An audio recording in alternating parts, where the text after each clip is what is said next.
Oi pessoal, seja bem-vindo a mais uma aula de Biologia Celular e hoje vamos falar sobre as organelas celulares, ou seja, os órgãos que compõem uma célula e a gente vai ver que elas são bem importantes aí para a sua fisiologia. Mas antes de começarmos aqui, eu só queria fazer uma pequena revisão aqui sobre a célula. No caso aqui, vou pegar aqui o apontador aqui. Então a gente tem aqui o esquema básico de uma célula, onde a gente vai ter aqui a membrana plasmática, que vai separar aqui o conteúdo intracelular do extracelular.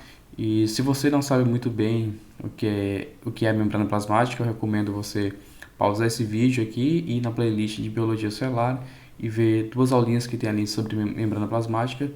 Só assim vocês vão ficar aí mais por dentro, vão revisar e vão entender mais desse assunto. Continuando, depois a gente vai ter o núcleo, que é o núcleo aqui onde fica guardado o material genético, e o citoplasma, que é essa região aqui que fica entre o núcleo da célula e a membrana plasmática.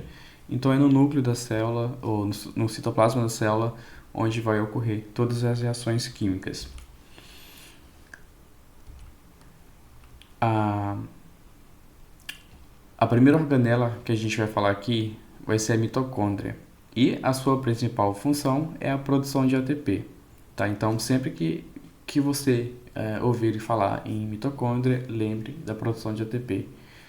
E a gente tem aqui algumas estruturas que eu gostaria de falar bem rapidinho para você, como a membrana externa e a membrana interna. Então, a mitocôndria ela tem duas membranas, a externa e a interna.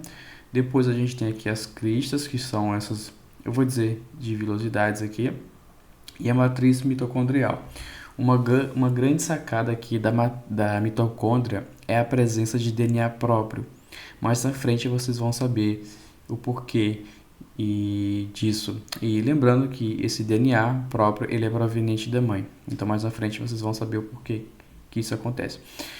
E como é que essa organela vai produzir essa energia? Então, o que ela vai fazer é pegar a energia contida nas ligações químicas dos alimentos que a gente consome, como, por exemplo, carboidratos, e vai transformar em ATP, que é a nossa moeda energética, assim, falando assim de uma forma bem simples para vocês entenderem.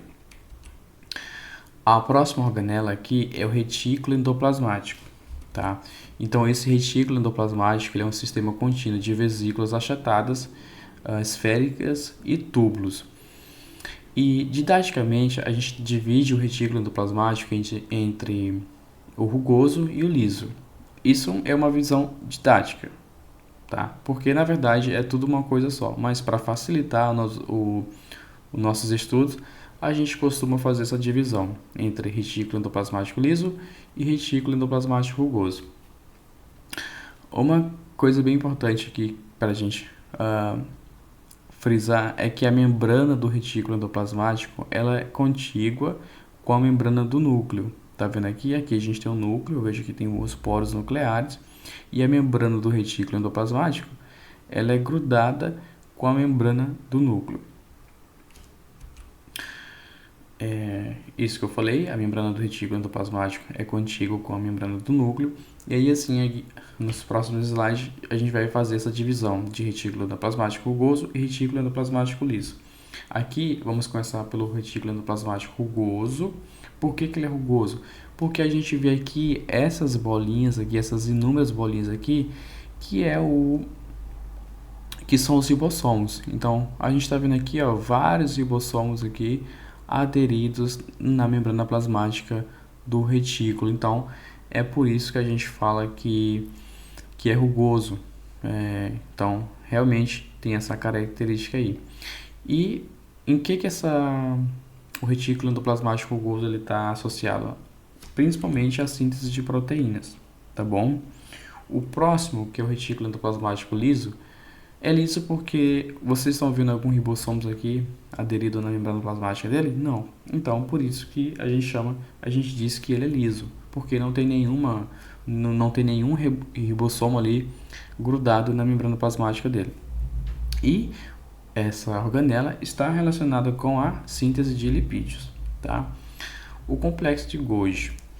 O complexo de Golgi, gente, é uma organela também bem importante, né? Então ela é composta aqui por essas vesículas aqui, e tem esse formato aqui, e todas aquelas proteínas que são produzidas no retículo endoplasmático rugoso, elas vêm para aqui no complexo de Golgi, porque aqui onde vai ocorrer as transformações pós-traducionais. Aqui, essas proteínas elas vão ser empacotadas, vão ser adicionados aí mais alguns grupos químicos aí, né, para dar estabilidade dessa molécula, essa proteína. E aqui elas vão realmente ser preparadas para sair da célula, para atuar fora da célula ou também dentro da célula. Então vemos aí que é uma organela aí muito importante aí, tá? Aqui temos duas eletromicrografias aqui do Golgi. Esse G aqui está representando o Golgi, aqui está o retículo endoplasmático e aqui tem a mitocôndria. Então aqui são fotos reais, tá? Então é assim que a gente vê nesse tipo de microscopia. No microscópio óptico comum, a gente não consegue ver essas estruturas aqui, porque elas são realmente bem pequenas. Aqui é a parte uma parte bem interessante que eu gosto de comentar. Então aqui a gente está vendo o espermatozoide. Então a gente já tem a cabeça do espermatozoide, o pescoço do espermatozoide, a peça intermediária e a cauda, tá? E aqui tem um acrossomo. Esse acrossomo, ele é derivado do complexo de Golgi, tá? O acrossomo do espermatozoide, ele é formado do complexo de Golgi, da célula que origina o espermatozoide, tá? Opa. E aqui uma coisa importante. Por que a gente, na mitocôndria, a gente só tem DNA materno? Porque é o seguinte, quando o espermatozoide, no momento da fecundação, o que vai entrar ali somente é a cabeça do espermatozoide. A peça intermediária e a cauda, ela não entra. Por isso que a gente não tem DNA mitocondrial do pai. Porque ele está aqui, ó. Aqui está cheio de mitocôndrias. E essa mitocôndria é que vai dar força, que vai dar motilidade ao espermatozoide para ele se locomover. Mas na hora da fecundação, quem entra é só a cabeça. E a cabeça não tem, a cabeça do espermatozoide não tem a mitocôndria. Por isso que a gente só tem DNA mitocondrial proveniente da nossa mãe, tá? A próxima organela que eu quero falar para vocês é os lisossomos, tá? E os lisossomos, gente, eles são bem importantes aí. Dentro deles aí a gente tem temos enzimas hidrolíticas, né?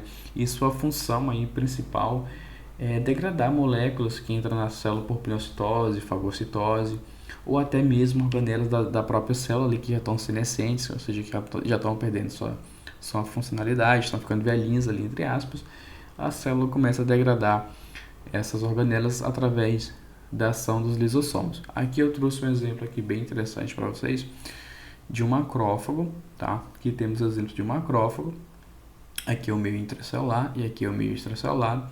E aí aqui a gente vai estar tendo aqui uma fagocitose. Por que uma fagocitose? Lembrando ali, porque a gente tem aqui uma partícula sólida, uma bactéria. Então, o macrófago ele vai emitir os pseudópodes e vai fagocitar a bactéria.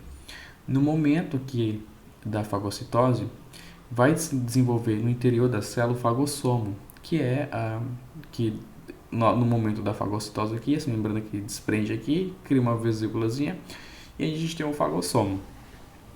Depois o fagossomo aqui, ele vai se unir com os lisossomos e vai formar o fagolisossomo.